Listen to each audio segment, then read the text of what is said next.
The man known to history as Henry Tudor, King Henry VII of England, was born in Pembroke Castle in western Wales on the 28th of January 1457. Henry's father was Edmund Tudor, 1st Earl of Richmond. He was the son of Catherine of Valois and Owen Tudor, who Catherine had married after her first husband, King Henry V, died back in 1422. This made Edmund Tudor, Henry's father, a half-brother to the reigning King of England, Henry VI. Henry's mother was Lady Margaret Beaufort, a descendant of John of Gaunt, the third son of King Edward III, who had ruled England between 1327 and 1377, and Catherine Swynford. Henry's early life was fraught with danger, as would be the first 3 decades of his life. 3 months before he was born, his father, Edmund Tudor, died of bubonic plague. After this, his mother, Margaret, who was only 13 years old at the time, sought refuge at Pembroke Castle with her brother-in-law, Jasper Tudor, who would become a surrogate father to his newborn nephew. Margaret, who was thin, short, and far too young to give birth, struggled so intensely throughout her labour that her attendants thought it likely that both she and her child would die. Henry survived, though, and Margaret recovered, although it is likely that childbirth at such an early age may have resulted in physical damage, as, despite being married twice more throughout her life, Margaret would have no more children, and her only child, Henry, became the centre of Margaret's world. She loved and defended him fiercely, nurturing great ambitions for his future. Margaret had been betrothed to Edmund Tudor at age 9, 3 years prior to her marriage at just 12 years of age. At the time of the betrothal, King Henry VI, the reigning monarch of England, had no heir, though a son, Edward of Westminster, would be born to him and his queen, Margaret of Anjou, in 1453. As the richest heiress in England, with an annual income of £1,000, Margaret was also of royal blood, being the great-granddaughter of John of Gaunt, Duke of Lancaster, the third son of the last undisputed Plantagenet king, Edward III, whereas the rival House of York was formed of royal figures who were descended from the second and fourth sons of Edward III, illustrating why the early conflicts of the Wars of the Roses became known in some circles as the Cousins' War. This might have placed Henry in line to the throne at his birth, but Margaret Beaufort's family was descended from John of Gaunt's third marriage to Catherine Swynford, who had been the Duke's mistress for 25 years, and whose children had all been born before their marriage, making them of royal blood, but illegitimate. A royal decree issued decades earlier by King Henry IV has subsequently legitimized the Beaufort children, but had explicitly stated that neither they nor their ancestors could inherit the throne of England. The Yorkists consequently had a much better claim to the English throne should Henry VI be removed from power at some juncture, while Henry Tudor's claim was weak, based on the illegitimacy of the descendants of John of Gaunt and Catherine Swynford. Nevertheless, the Tudors fared well under Henry VI, with the king and his government conferring titles on Edmund and Jasper Tudor, who were Henry VI's half-brothers on account of their being the sons of the Dowager Queen Catherine of Valois, from her second marriage to Owen Tudor. Few specific details are known about Henry's childhood and education. As a member of the Royal House of Lancaster, he would have received a good education, one which was then beginning to evince traces of the humanistic curriculum that was being developed in Renaissance Italy, with its emphasis on grammar, rhetoric, arithmetic, history, languages, and geography.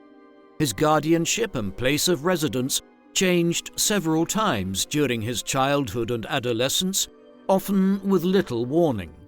The lifelong bond between Henry and his mother would remain strong, but sadly, they would be separated before Henry's first birthday. In the spring of 1457, Margaret remained with her baby and brother-in-law Jasper at Pembroke Castle, mourning her late husband who had died just months before Henry's birth. However, in order to protect him, she knew she must marry again. This would not be a difficult task for Margaret, a wealthy heiress. By April, the now 14-year-old Margaret Beaufort was betrothed to Henry Stafford, second son of the Duke of Buckingham and 15 years older than herself. They were married in January 1458. By all accounts, Margaret's second marriage was a happy one. Henry was left in the care of his uncle Jasper Tudor at Pembroke Castle. Not as harsh an action as it seems. All evidence indicates that Jasper adored his nephew, was highly active in his upbringing and education, and thought of him as a surrogate son.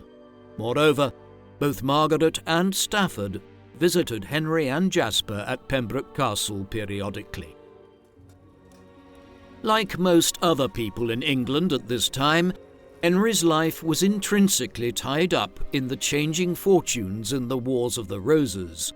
Each shift in power brought abrupt changes to his status, his security, and his daily life.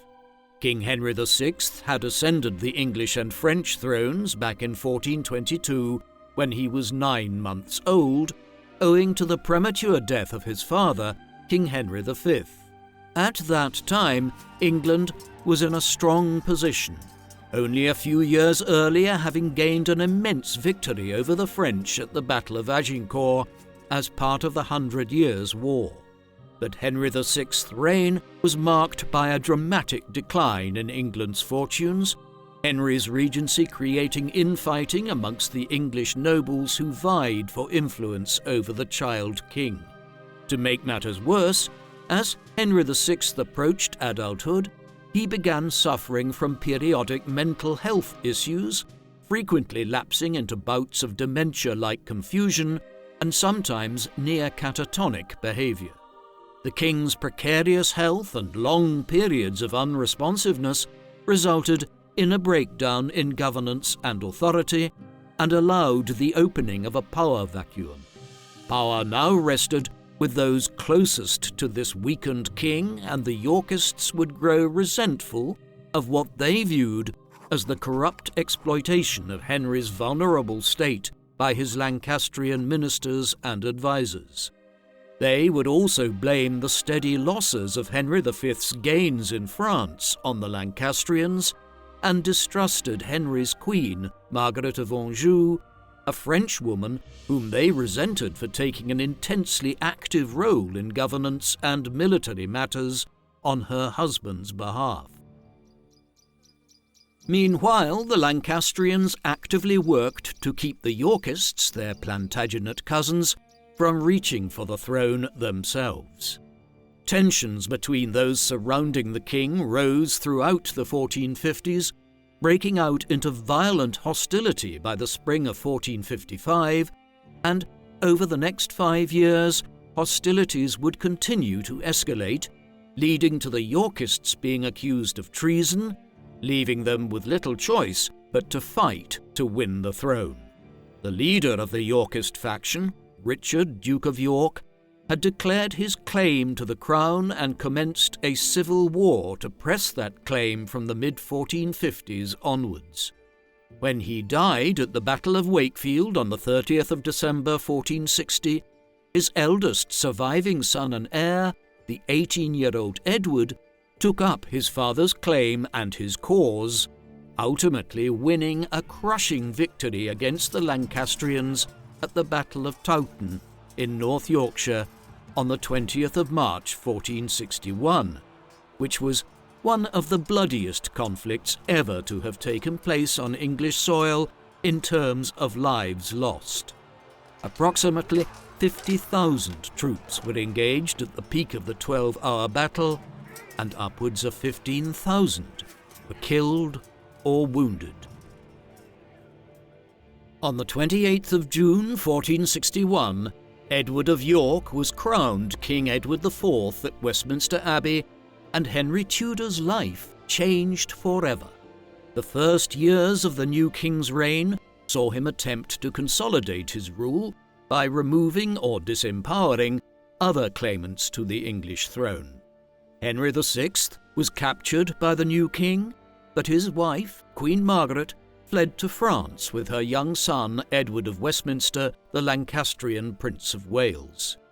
Meanwhile, 4-year-old Henry Tudor was stripped of his estates and title, Earl of Richmond, which earldom King Edward IV then gave to his own brother, George, Duke of Clarence. Henry's uncle, Jasper, a loyal Lancastrian general whose life was now in danger, bid a brief and sad farewell to his nephew, fleeing into exile in France. Subsequently, King Edward IV granted both Jasper Tudor's earldom of Pembroke and the wardship of Henry Tudor to the Yorkist loyalist Sir William Herbert. Henry would remain at Pembroke with Herbert for the next 8 years, a virtual prisoner of the Yorkists. While Henry's position had changed substantially, he was likely too young to understand fully what was occurring. Edward IV had assigned him a Yorkist guardian in order to watch him, to ensure that he did not develop any ideas concerning his own claim to the throne, no matter how weak it might be. Although the boy was technically a prisoner, there is no evidence that Sir William Herbert mistreated Henry. Instead, he continued to live in the home he knew and continued to receive regular, though closely supervised, visits from his mother and stepfather. Henry's life changed abruptly once again in 1469 when Richard Neville, Earl of Warwick, known as the Kingmaker for his role in engineering the rise of Edward IV to the throne, rebelled against the man he helped guide to the throne, now attempting to depose Edward and place his younger brother, George, Duke of Clarence, on the throne. Clarence himself had already begun attempting to clear his own path to the throne by reviving old rumours that the new king had been secretly married to another woman before his marriage to his queen, Elizabeth Woodville, making the union illegal and all of their children illegitimate. In the conflict that followed, Sir William Herbert fought for King Edward as a loyal Yorkist, but after their loss at the Battle of Edgecote Moor in July 1469, Herbert was captured by Warwick, denounced as an evil advisor to the king, and executed. With his guardian dead, the 12-year-old Henry sought refuge with his mother and stepfather at their estate at Woking. By 1470, it was clear that Warwick had failed to gain support to place the Duke of Clarence on the throne, and having gone too far to reconcile with Edward now, he instead threw in his lot with the Lancastrians, travelling to France and making a deal with Margaret of Anjou to place her husband, Henry VI, who was still imprisoned in the Tower of London, back on the throne. With this agreement in place, Warwick headed to England with support from France and quickly drove King Edward from London before liberating a confused Henry VI from the Tower. Around the same time, Jasper Tudor returned from exile and promptly brought his nephew Henry to court. An uneasy peace reigned for less than a year before Edward IV returned, defeated the forces of Warwick at the Battle of Barnet on the 14th of April 1471, and then defeated the combined forces of Margaret of Anjou and the Lancastrians at the Battle of Tewkesbury on the 4th of May. After this, he resumed the throne officially on the 21st of May. That very night, Henry VI was murdered in the Tower, most likely by a hard blow to the back of his head. Some historians believe that the murder, ordered by King Edward, was actually carried out by his younger brother Richard, later the reputedly ruthless Richard III. Whatever the circumstances, the reason for the act was clear.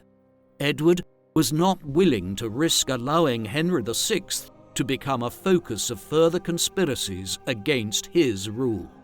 What he must have only barely considered at the time was that in killing Henry VI, he was making the possibility of Henry Tudor being considered a claimant to the throne much more plausible. In the aftermath of the brief readeption of Henry VI and the swift restoration of Edward IV, most Lancastrians fled England, believing that Edward would now purge them if they remained in England. Fearful that Henry's life would be in danger, Margaret Beaufort made plans for her 14-year-old son to leave the country too. After the defeat at Tewkesbury, Jasper Tudor collected his nephew and the two boarded a ship at Tenby in Pembrokeshire, setting sail for Brittany in northwestern France and exile. They would remain in France for the next 14 years. Henry's mother did not join them there, though. Her third husband, Henry Stafford, had been killed at the Battle of Barnet, and 1 year later, in 1472, Margaret married again, this time to the Yorkist Lord Thomas Stanley. Some historians claim that this was a marriage of political expediency, that Margaret viewed the marriage as a way of staying safely close to the Yorkist court of King Edward IV and Queen Elizabeth Woodville. Through this arrangement, with Henry safely away in Brittany, she would be able to monitor the political situation in England and promote her son's cause there. In France, Henry and Jasper journeyed to the city of Nantes to seek asylum at the court of Francis II, Duke of Brittany. The Duke graciously received the two as his guests, and they accompanied the court on their progress to Vannes the following year. However, Duke Francis was in a difficult position, as he had given his word to shelter, protect, and provide for his guests, but two far more powerful men than he were also taking a keen interest in the fate of Henry and Jasper Tudor.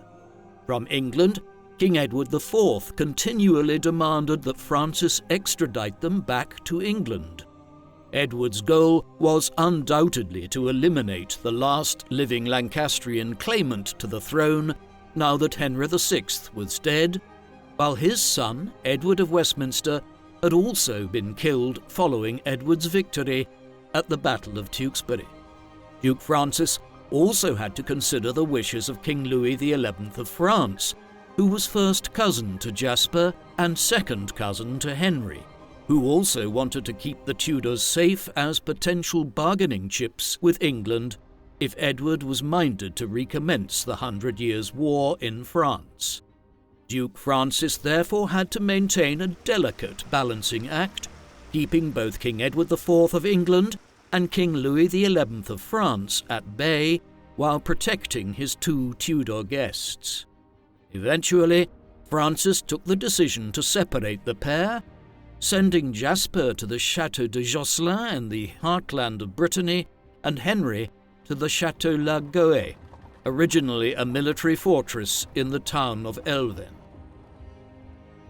For the first time in his life, Henry, now 17, was left alone and was far from home without any family members at all that he could see and consult with. For 3 lonely years, he was effectively under house arrest in the chateau's highest tower, even as Edward IV continued to press for Henry's extradition to England. In 1476, the English changed their tactics. Edward IV now bypassed Duke Francis and sent message directly to Henry inviting him to return to England and that his marriage to a Yorkist woman could be arranged. Edward may have been sincere in this offer and might even have had his own eldest daughter, Elizabeth of York, in mind as the prospective bride. The king further promised that if Henry returned now, he would inherit the vast Beaufort fortune and estates in the future, currently held by his mother Margaret. However, if Henry did not return, Edward IV declared he would receive nothing and his exile would be permanent. During the winter of 1476, Duke Francis, weakened by illness and swayed by councillors who thought it expedient to acquiesce to the demands of King Edward, finally capitulated and handed the now 19-year-old Henry over to English envoys. Edward's men escorted their prisoner to the port town of Saint-Malo, where their ship bound for England was docked and waiting. Henry's panic at that moment can only be imagined, but he showed his mental agility here. Thinking quickly, he feigned illness and then took sanctuary in a church there. Through these measures, he managed to delay their departure for long enough for Duke Francis to have a change of heart and decide that Henry would remain in Brittany after all. There is little evidence to indicate where Henry was over the next 4 years, but by 1480 he was housed at the Château l'Hermine in Vannes, where he was finally reunited with his uncle Jasper after 6 years apart in France. Throughout the early 1480s, Edward IV continued to send offers of clemency to Henry and to arrange a marriage into the House of York if he would only surrender and return to England, but Henry and Jasper, ever suspicious of the king's intentions, refused all such proposals. On the 9th of April 1483, the obese Edward IV, whose health had been failing throughout the preceding year, died. He was survived by his widow, now the Dowager Queen of England, Elizabeth Woodville, and 7 children, 5 daughters, and, most importantly from the perspective of the succession, 2 sons. His eldest son, Edward, was promptly proclaimed as King Edward V, but there was disagreement within the House of York over whether the boy, who was just 12 years of age at the time of his father's death, was old enough to govern in his own name. His mother believed so, and the former king's councillors agreed that Edward should be crowned without delay. Yet the boy's uncle, King Edward IV's younger brother Richard, evidently saw it differently. As the last of Edward IV's brothers, Richard was now in a position of some authority during his nephew's rule as a child king. He quickly had himself named as Lord Protector until Edward V came of age.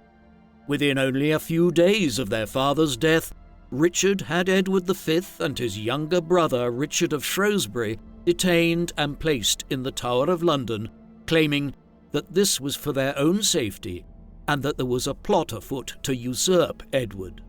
In reality, the plotter was Richard himself, who now set about reviving the rumours that his brother's marriage to Elizabeth Woodville had been illegal and that Edward V and Richard of Shrewsbury were illegitimate. This done, on the 25th of June 1483, he had Parliament declare that his deceased brother's children were illegitimate and assumed the throne himself, being crowned 2 weeks later as King Richard III.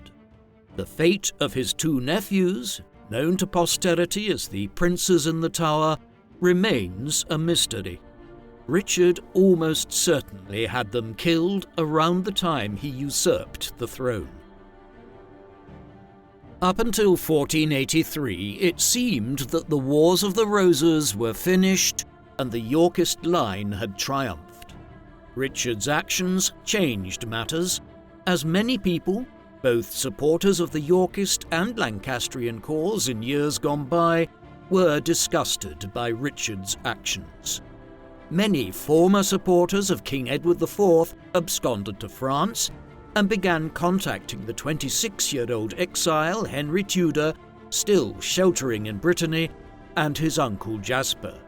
As tenuous as his claim to the throne was, Parliament, having decided nearly a century earlier that the Beaufort line would be legitimised only on the basis that members of it could not succeed to the throne of England, Henry Tudor was now the best hope for those who wished to get rid of Richard III.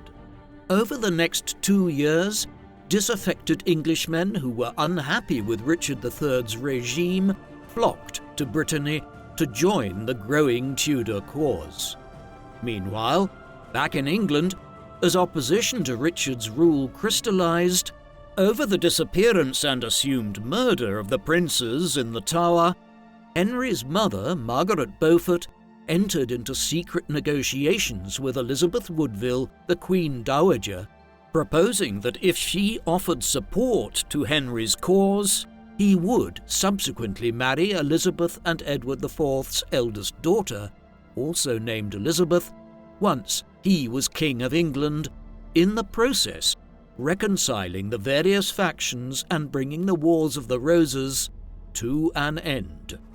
Margaret was thus instrumental in organising the rebellion from England in secret and wrote to Henry in France about the negotiations for his marriage. These efforts by Margaret in 1483 also revolved around a planned rebellion by her in-law through her second marriage, Henry Stafford, 2nd Duke of Buckingham.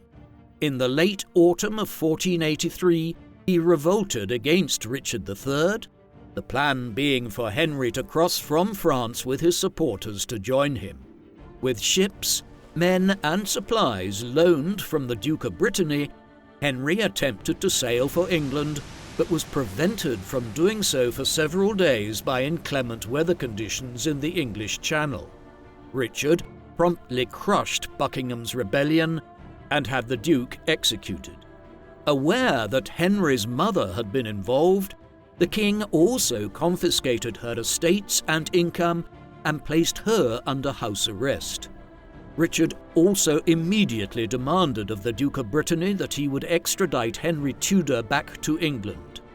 In Brittany, Henry promptly headed for the court of King Louis XI of France, where he was warmly welcomed and provided with more men and financial support, the French being only too happy to sow unrest in England and potentially aid Henry Tudor to seize the English throne. Meanwhile, Margaret continued to write secretly to her son, keeping him informed of developments in England. Those who had survived Buckingham's failed rebellion had joined the growing numbers of supporters surrounding Henry in France, but although the cruelty of Richard III made him unpopular, that had not altered the fact that Henry Tudor's claim to the throne was tenuous at best, and that he was still a Lancastrian. Accordingly, many Yorkists supported him begrudgingly and might not continue to do so for long after Richard's removal. Aware of these issues, on Christmas Day 1483, Henry addressed his varied supporters at Rennes Cathedral, swearing an oath to lead them to victory against Richard III and then to marry Elizabeth of York, as his mother and Elizabeth Woodville had planned. This move appeased the Yorkists and also added legitimacy to his potential seizure of the crown by ensuring that any children that Henry would have, and that might succeed him one day, would be the grandchildren of the deceased King Edward IV. This plan was soon nearly foiled. In England, after his queen, Anne Neville, died in March of 1485, rumours began to circulate at Richard III's court that he intended to marry Elizabeth himself, despite the fact that she was his niece. Such an action would prevent Henry from gaining legitimacy by marrying her. This development lent urgency to Henry's second attempt at an invasion of England and he finally set sail for England on the 1st of August 1485, accompanied by only a few thousand men. A small and not very unified force, Henry's army was comprised of Englishmen, Welshmen, and French mercenaries. They landed quietly in Wales, hoping to raise additional support locally before confronting Richard III's forces. They dropped anchor on the 7th of August at Mill Bay and struggled ashore near the town of Milford Haven in Henry's native Pembrokeshire, from which he had fled seemingly never to return 14 long years before. Henry, overcome with emotion, fell to his knees and kissed the soil beneath his feet, quoting the biblical Psalm 43, "Judge me, O Lord, and fight my cause." He then rose to his feet and cried out in a loud voice for his men to follow him in the name of God and St. George. Henry was able to raise additional military support in Wales in the 2 weeks that followed, marching over the English border with about 5,000 men. They met with Richard III's significantly larger force of between 10,000 and 15,000 at Bosworth Field in Leicestershire. Richard's army held the high ground on Ambion Hill, as well as, it seemed, all other advantages, including superior cavalry and reserves. However, the considerable forces of Lord Thomas Stanley, Henry's stepfather from his mother's 4th marriage, had not yet committed for either side, despite the fact that Richard was holding Stanley's son, Lord Strange, hostage to ensure Stanley's military support. Henry's infantry advanced first, under an intense exchange of fire. To reduce the damage of the barrage, they spaced themselves out across the field as they advanced. The vulnerability of these lines encouraged Richard's infantry to charge, at which point Henry's infantry reformed into a dense, wedge-shaped formation, against which Richard's attack collapsed. Richard then attempted to send in his reserves, the men of the Earl of Northumberland, Henry Percy.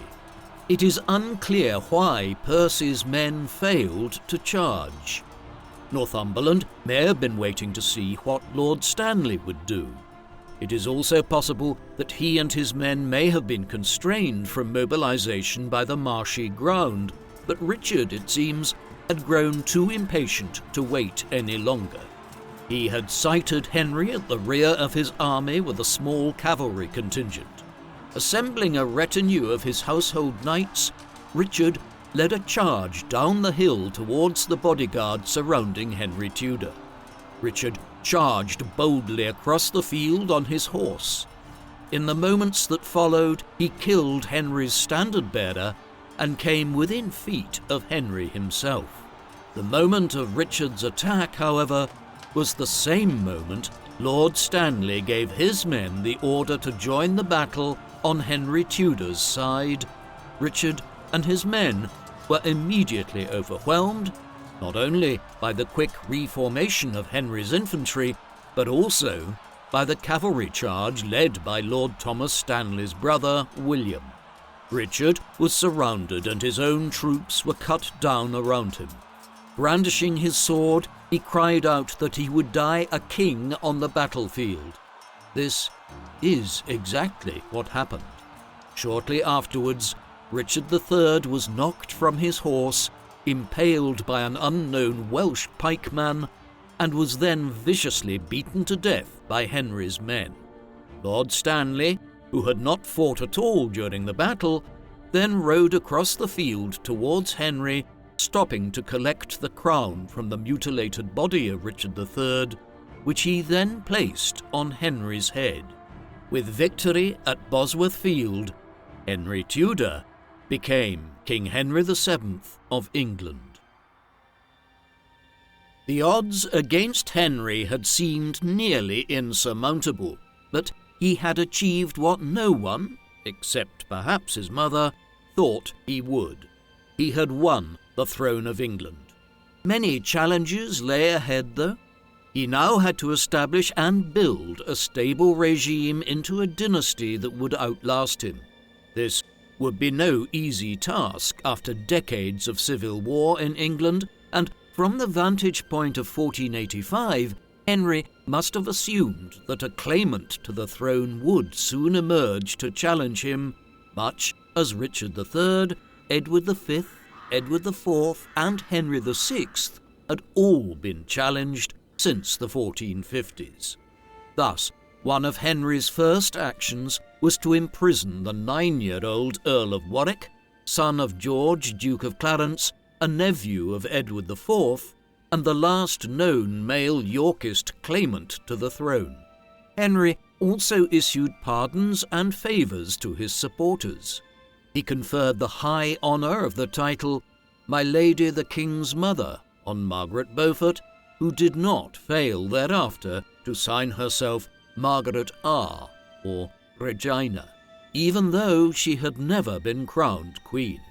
Henry also rewarded his stepfather, Lord Thomas Stanley, Earl of Derby, and his brother, Lord William Stanley. The new king was crowned at Westminster Abbey on the 30th of October, 1485. Only a few days later, Henry VII held his first parliament. In the course of this, efforts were made to try to invalidate Richard III's 2-year reign and to legitimize Henry's own accession, with legal arguments put forward to indicate that Richard was a usurper, whereas Henry was the rightful claimant after Richard had killed his 2 nephews, the sons of Edward IV.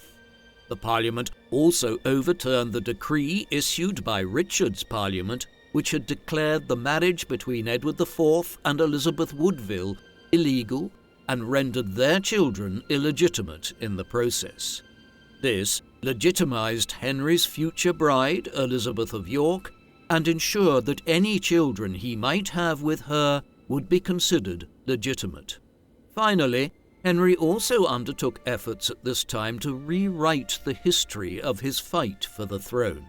He backdated the Battle of Bosworth Field to the 21st of August 1485, when it had actually taken place on the 22nd of August. This was a minor change, but by pushing the date back by 1 day, Henry gave himself the ability to accuse anyone who had fought on Richard's side at Bosworth Field of treason. It was an early indication of the kind of ruthlessness which, over time, would engender much criticism of Henry VII. The move caused much disquiet and fear, yet at this early stage, this action by the new king was little more than a simple reminder that all were spared and made prosperous only by Henry's grace and favour. The tactic, though, would fail to ensure domestic peace in England, and Henry would face no less than 4 rebellions over the next 12 years. Henry VII delayed honouring his promise to marry Elizabeth of York until the following year. They eventually married on the 18th of January 1486. The reason for the delay is unclear, especially so when we consider that Elizabeth gave birth to their first child less than 7 months after their wedding, indicating that she was already pregnant when she was brought to the altar. This highly suggests that Henry had only made his final decision to marry Elizabeth when he learned she was pregnant and could be reasonably confident that a male heir would result from the union in order to secure the new Tudor dynasty. Despite this utilitarian initial approach to the marriage, Henry and Elizabeth's marriage developed over time into a partnership of genuine love and respect. It was not only Elizabeth's bloodline, but also her popularity with the Yorkist nobles and the English people, and her loving devotion to Henry and their children, which propped up Henry's rule.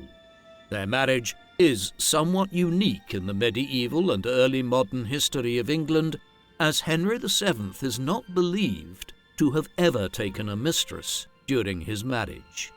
The union eventually resulted in 7 children over 17 years, 4 of whom survived to a marriageable age. The next 24 years of Henry VII's reign were marked by rebellions, challenges to his rule by rival claimants to the throne, and various efforts on Henry's part to preserve and strengthen his hold on England. In April 1486, he put down a minor rebellion organised by some Yorkist supporters, the 2 remaining Stafford brothers, and the Viscount Lovell. Later that year, on the 19th of September, the houses of York and Lancaster were truly united with the birth of Prince Arthur Tudor at Winchester. The birth of a male heir promised the coming of a new age of peace in England, and Henry's decision to name his eldest son after the legendary King of Britain and Camelot was highly symbolic. Henry's mother-in-law, Elizabeth Woodville, was godmother to baby Arthur at his christening. Nevertheless, just a few months later, the Queen Dowager was stripped of her estates and sent into forced retirement at Bermondsey Abbey. It is unclear exactly why Henry VII would have treated his mother-in-law in such a way, but the cause likely lay with his own mother, Margaret Beaufort, who viewed Woodville as a rival at court and who resented having to defer to her as a former queen consort. It was all an indication of how precarious the supposed alignment between the Yorkists and Lancastrians under Henry's rule could be, and how petty self-interest could jeopardize all of Henry's work. A fresh and more worrying rebellion against Henry's rule commenced in 1487. That year, John de la Pole, the Yorkist Earl of Lincoln, revolted in support of a peasant boy named Lambert Simnel. Lincoln and his followers now claimed that this boy was actually the young Earl of Warwick, nephew of Edward IV, whom they intended to place on the throne. Simnel was clearly a stooge who had been selected because he bore a passing resemblance to Warwick, the latter of whom in reality was still imprisoned in the Tower of London. Despite this, the plotters around Simnel gathered a significant following in Ireland, which was partially controlled by the English crown. Simnel was crowned as King Edward VI of England in a makeshift ceremony in Christchurch Cathedral in Dublin. Despite these promising beginnings, when Simnel and his followers crossed to England, Henry quickly crushed their rebellion on the 16th of June 1487 at the Battle of Stoke, during which the Earl of Lincoln was killed. Afterwards, Henry showed mercy to the rebels, pardoning most of them, including Simnel, whom he brought to his court and employed in the kitchens there. He would live at least until the 1530s and later acquired a post as a royal falconer. Henry could be both ruthless and merciful as a monarch. In the same year, Henry commissioned a new royal crown to be made as a symbol of the new monarchy. This was studded with elaborate jewels and featured the royal symbols of both England and France, which the kings of England continued to press their claim to rule long after the 100 Years' War had ended. Other innovations of Henry's include the first minting of a gold sovereign or £1 coin. Other medieval coins typically featured an image of the monarch on one side and a cross on the other. Henry's gold sovereign, however, instead featured the Tudor rose. This combined the white and red roses of the houses of York and Lancaster and was a powerful statement to the realm that Henry had united the warring factions and ended the Civil War.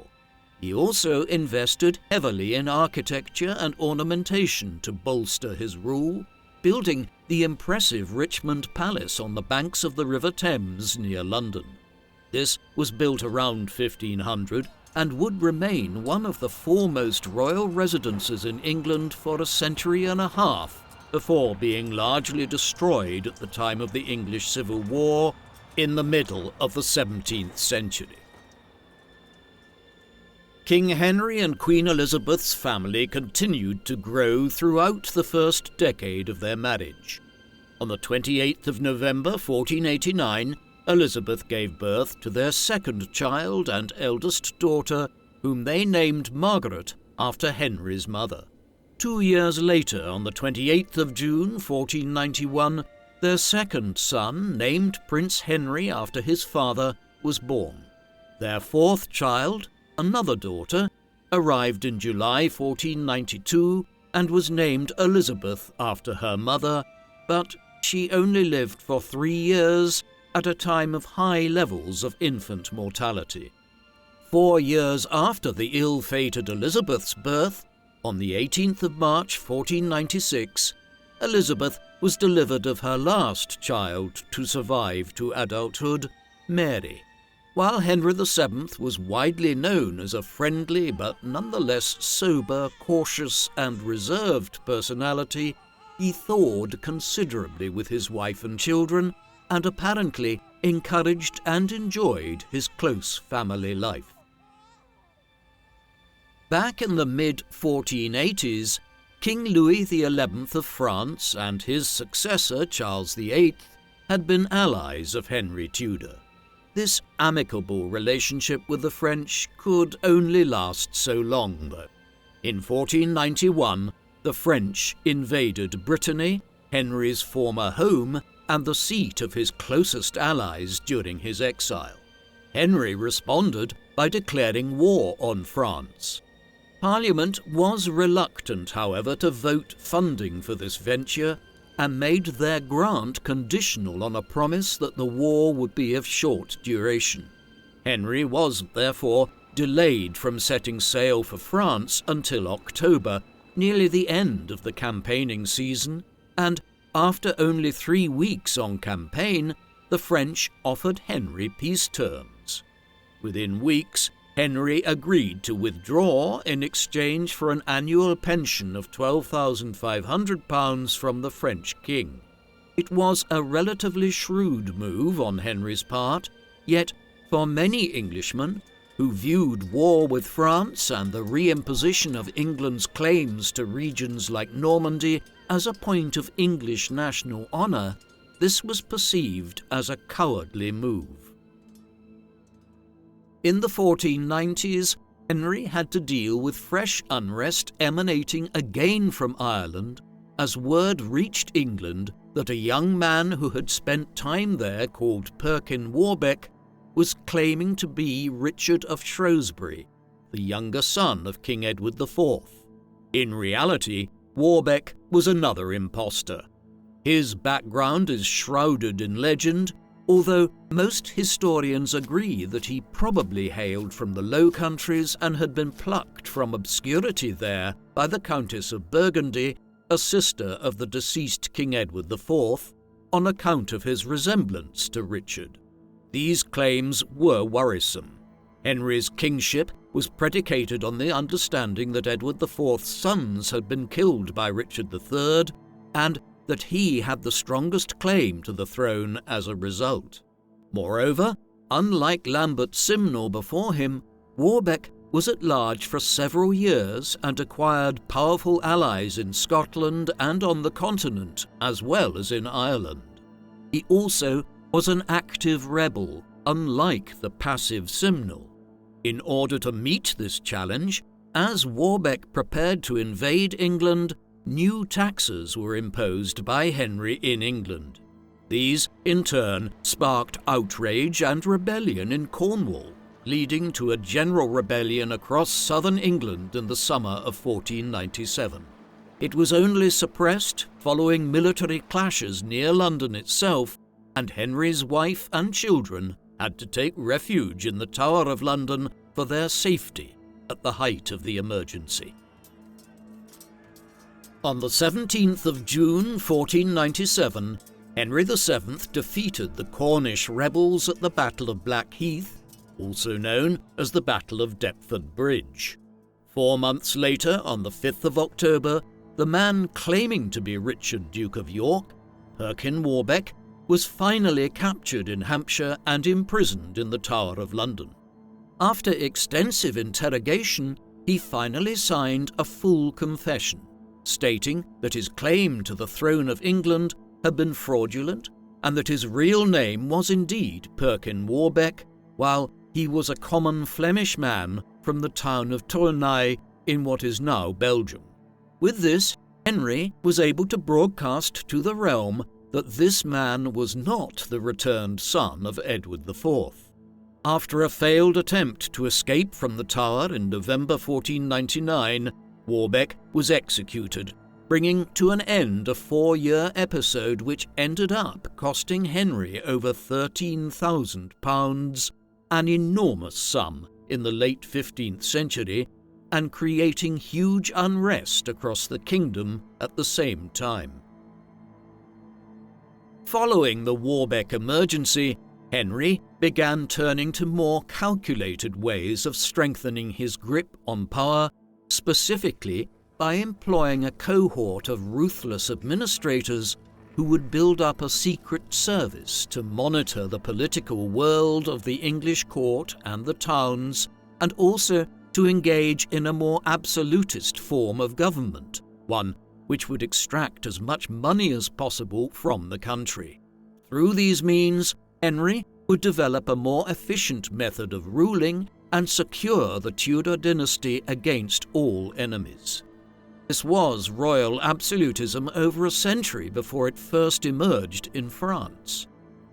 Henry relied on the political advice offered by the highly learned former Chief Justice Sir John Fortescue in the many books he had produced on England's politics prior to his death in 1479.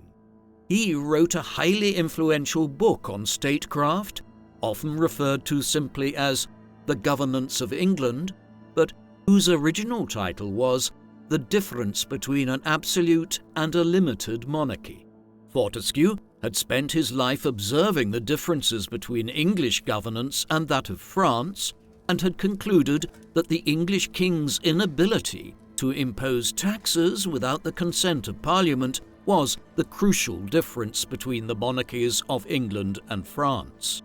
The French king could levy taxes on his people whenever he wanted, making him rich and powerful.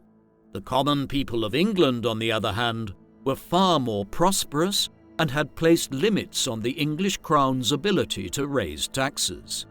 This, Fortescue asserted, had been the primary cause of the ruinous Wars of the Roses. If Henry wanted to strengthen his position, he needed to overcome this difficulty and enrich himself in other ways. The solution, he believed, would be for the king to acquire new lands and annual revenues, and in doing so end the power which Parliament and the aristocracy held over him. Fortescue's assessment opened up a period of absolutist government in the last decade of Henry's reign. He heavily limited the court and drastically reduced the number of people who had access to the seat of power, in the process reducing the cost of government considerably and saving a lot of money. The offshoot of this was that Henry now began to rule with just a small cohort of loyal followers.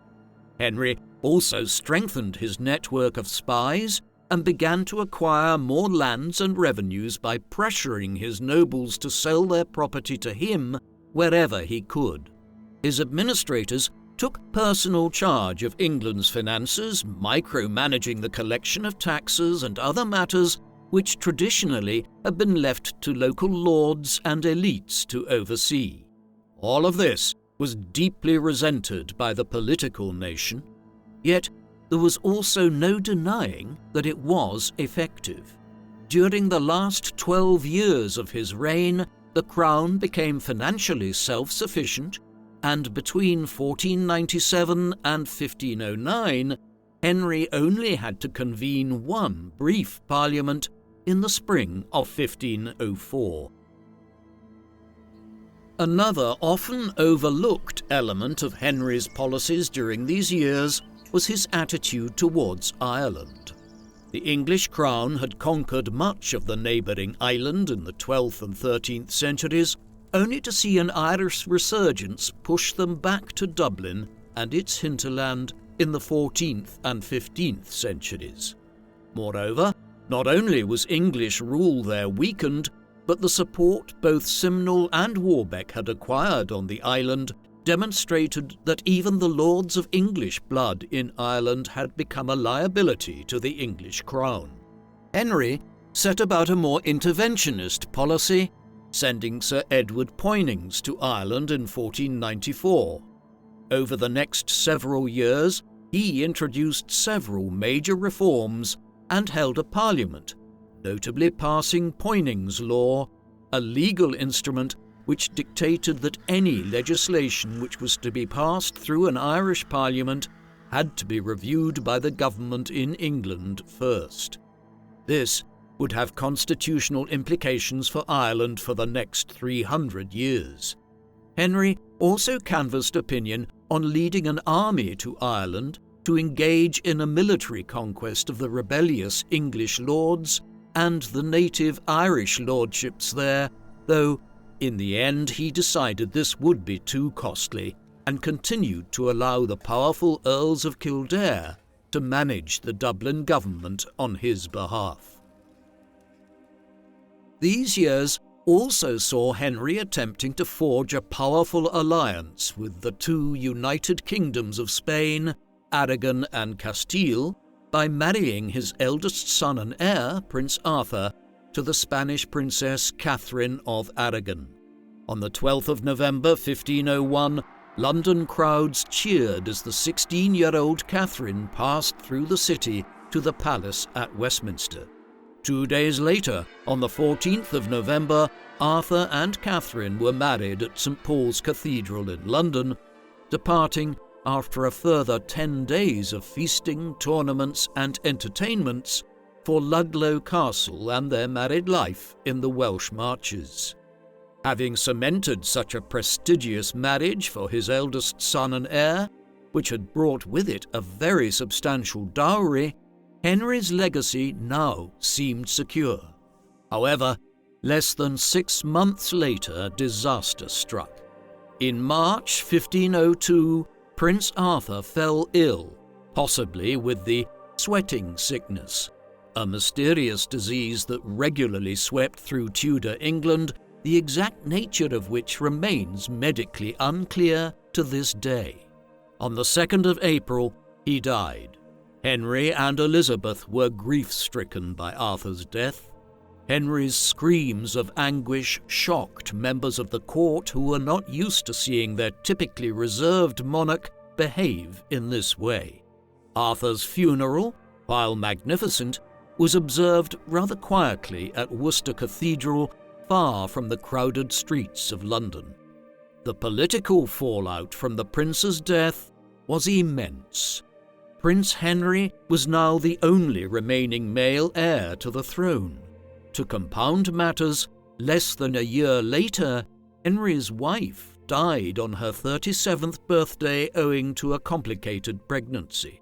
The child that resulted from it, a girl named Catherine, lived less than 8 days. In under 12 months, Henry VII lost 2 children and his wife. The death of Elizabeth of York resulted in an outpouring of grief across the length and breadth of England. She had been well loved by the people, and her very presence had softened the hard edges of Henry's tendency towards autocratic rule. Her funeral procession and ceremony were among the grandest and most expensive events staged during the typically parsimonious Henry VII's reign, costing in excess of £3,000. Henry suffered an emotional collapse around this time. Despite a rocky and distrustful beginning, his marriage had become the rock of his reign, and the family he and Elizabeth had built together had softened the harsher edges of his personality. Following Elizabeth's death, Henry shut himself away for days, refusing to see or speak to anyone. When he finally emerged, many people noted that there was a harsher edge to him and he became harder and more autocratic in his ruling style. Despite his grief, Henry had to prepare for the succession anew. He took an especial interest in the education of his remaining son, Prince Henry. It was a difficult relationship. The king was a hard taskmaster, and his frequent criticism of Prince Henry might well have led to psychological issues which would, in turn, lead to the future King Henry VIII developing an extremely difficult personality himself, one which was a mix of overbearing brutality and thinly disguised narcissism. Also around this time, with a notable lack of emotion, Henry arranged the marriage of his 13-year-old daughter Margaret to King James IV of Scotland, a bare 6 months after his wife's death. The status of Princess Catherine of Aragon was also an issue. Following Arthur's death, the King and Queen of Spain had begun to demand the return of Princess Catherine's dowry, a very large sum of money which Henry desperately did not want to give back. After the death of his own wife, he considered marrying Catherine himself, but soon concluded that the most appropriate solution would be for Prince Henry to marry Catherine. To this end, he sought a papal dispensation for the betrothal of Catherine to Henry on the probably spurious basis that Catherine and Arthur had never consummated their marriage. The negotiations with Rome and with Catherine's parents in Spain would take many years, and in the end, Henry and Catherine would not marry until 1509, at which time there were still legal questions hanging over the marriage, ones which would be resurrected 20 years later with major consequences for English political and religious history. In the autumn of 1503, Henry recruited an experienced London lawyer named Edmund Dudley to assist him with his unscrupulous revenue-raising activities. Under Dudley's supervision, the Crown's fiscal policies became even more unpalatable. Not satisfied with simply pressuring landowners to sell their estates and give their annual revenues to him, Henry now enlisted Dudley to transform the Privy Chamber and the Royal Treasury, organs of traditional royal rule, into business operations. For instance, Dudley revived laws which had long been unenforced in England in order to impose fines on those who committed minor infractions. If anyone refused to pay the resulting fines or protested the injustice of them, they were imprisoned. Many, understandably, chose to pay the fines. Henry also began levying fines against his nobles for keeping private armies, despite the fact that this had always been the practice in medieval England, though this was a security measure too designed to ensure that no figure like Warwick the Kingmaker of decades gone by could foment new wars against the crown. Other legal interventions added to the growing animosity felt towards Henry VII and his closest advisers such as Fortescue and Dudley. For example, in the later years of his reign, Henry assembled a small group of hand-picked lawyers to serve as his, quote, counsel learned in the law. This body had no official power. Instead, it worked directly for Henry, intervening in various legal proceedings in the official courts and privately adjudicating on matters themselves. Often, this was done with the goal of imposing fines that were directly paid into the royal treasury. This caused enormous unrest, as such interventions were seen as a breach of the relationship between the English crown and its subjects, which had been established through various legal documents over several centuries, like the Magna Carta of the 13th century. In a sign of how reviled figures like Dudley were as instruments of Henry VII's absolutist policies, when Henry VIII ascended a few years later, Dudley was quickly arrested, charged with treason, and executed. By 1507, it was clear that the most popular person in England was Prince Henry. His father, the king, was glad to show off his son's abilities and tasked him with organising and staging the spring tournaments that year. The 15-year-old Henry literally shone during the ceremonies and events, presiding over the tournaments, greeting dignitaries, chatting with both noblemen and commoners with friendliness and charm, and graciously presenting the tournament's victors with expensive trinkets. Everyone present could see the glaringly clear distinction between the dour, serious and detached figure of Henry VII, who many people viewed as increasingly tyrannous, and the smiling, gregarious and open prince and heir. Not for nothing has one recent biographer of Henry VII referred to him as the Winter King during the 1500s, a figure who many people were effectively hoping would die soon. Prince Henry, the people believed, would be a different kind of ruler, one who thirsted for honour and glory rather than gold, who would extend privilege and favour to his nobles and his loyal subjects rather than suspicion and extortion. Henry VII had only turned 50 in January 1507. Still, the portraits painted of him in the mid-1500s show the ravages of his life and position. His high cheekbones, nose and cleft chin, which were always prominent, seemed to protrude even more. His increasingly thin, pale face, with deep lines in his forehead and down the sides of his nose and the hollows beneath his seemingly cold blue eyes, told the story of a man whose early life had been full of promise, but whose constant companions in the years since had been anxiety, suspicion, disappointment, tragedy, illness, and grief. His health was also deteriorating, and he was suffering from what is presumed to have been tuberculosis. In January 1509, his condition worsened, and he withdrew from the court into seclusion at Richmond Palace.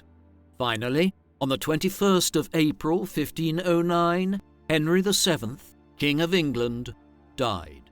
He was just 52 years old at the time and had ruled England for 24 years. For 2 days, his death was kept secret from everyone except those who had been present at his bedside, as plans were made to ensure a smooth succession without rebellion.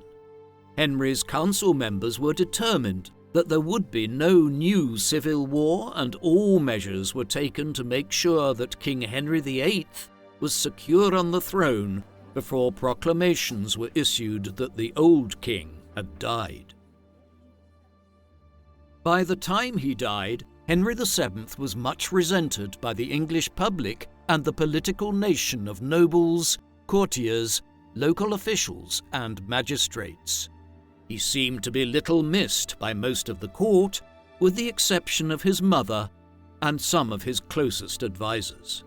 Margaret Beaufort had remained her son's closest and most trusted ally to the very end, and her love and support for her son had never wavered. It was Margaret who had scrambled to secure the accession of her grandson, Prince Henry, temporarily repressing her grief for her son until the succession was assured. It was she who organised her son's funeral and her grandson's coronation, even advising young King Henry VIII on selections for his Privy Council. Henry heeded her every recommendation, though she was not long for the world. The day after her grandson's 18th birthday, on the 29th of June 1509, less than 2 months after her own son's death, Margaret Beaufort followed Henry VII to the grave. Henry was buried next to his wife in the chapel he had built and adorned with his family's emblems in Westminster Abbey, their effigies lying in peaceful repose with their hands clasped in prayer. Margaret Beaufort was laid to rest in her own impressive tomb, only a few feet away from those of King Henry VII and Queen Elizabeth. The reign that followed began with great promise and descended into even greater instability than anything Henry VII had overseen. Henry VIII was not a figure intent on balancing the books and engaging in cautious policies. Instead, he became obsessed with resuming the war which King Edward III had begun back in the 1330s to reassert England's claims to lands in France.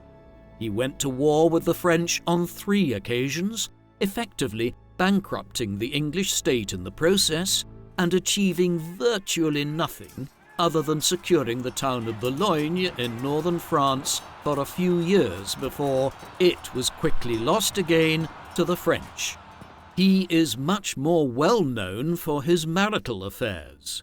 When his marriage to Catherine of Aragon, which was otherwise the happiest of his 6 marriages, failed to result in a male heir, he became determined to divorce her on the basis that his brother Arthur had consummated his marriage to Catherine after all back in 1501, and Henry could not legally marry his brother's bride as a result. The papacy and Spain were reluctant to agree with Henry's belated attack of fraternal conscience, setting in motion a chain of events which would see the Church of England split from the Roman Catholic fold and the Protestant Reformation commence in England. Henry would marry 5 more times in under a decade, with his 3rd marriage eventually producing a male heir, the future King Edward VI. Underlying all of this was an obsession with securing the succession. Henry was very much his father's son in this regard, and Henry VII's advice to his son to remember the civil wars of the 15th century coloured much of his actions decades later. Henry VII is often viewed as a somewhat tyrannical ruler. This is not entirely fair. While he did become an absolutist monarch of a kind in the 1500s and seemed to care less and less about how the English public and the political realm perceived his actions, those same actions were inherently logical and must be viewed in light of how he had come to the throne. Henry Tudor became King of England owing to a bizarre series of events in which psychologically unstable kings and murderous uncles had all conspired to allow a Welsh upstart, whose line was legally barred from inheriting the throne, to rise to become King Henry VII in 1485. Thereafter, he faced rebellion after rebellion in the late 1480s and throughout the 1490s. Eventually, having meditated on how he could secure the Tudor dynasty, he came to the conclusion that much of the Wars of the Roses had been driven by over-mighty nobles and a weak royal government that was perennially short of money. The way to avoid future civil wars was to weaken the nobility and strengthen the crown, above all, its treasury. And that is exactly what he set about doing with figures like Fortescue and Dudley in the 1500s. He might not have been well liked for proceeding in this way, but Henry VII brought the Wars of the Roses to an end and passed on a stronger government with a healthy balance sheet to his son. In many ways, he was the most successful of the Tudor monarchs, though he won little praise for it. What do you think of Henry VII? Was he an unnecessarily autocratic monarch, or were his actions understandable in light of the political crises which had gripped England for decades in the 15th century? Please, let us know in the comment section. And in the meantime, thank you very much for watching. Thank you for watching People Profiles Documentaries. Please subscribe if you haven't already, and don't forget to hit the bell icon to get notifications so you never miss an upload. If you would like to watch our videos with no adverts of any kind, listen to audio podcast versions of our videos, discuss history with other People Profiles fans, and much, much more, go to peopleprofiles.com and become a member for as little as $2 per month. Members can also receive discounted merchandise, behind-the-scenes material, and a credit in our videos, along with much more. So, please support us in our work in return for exclusive offers at peopleprofiles.com via the link in the video description. Thank you very much for watching.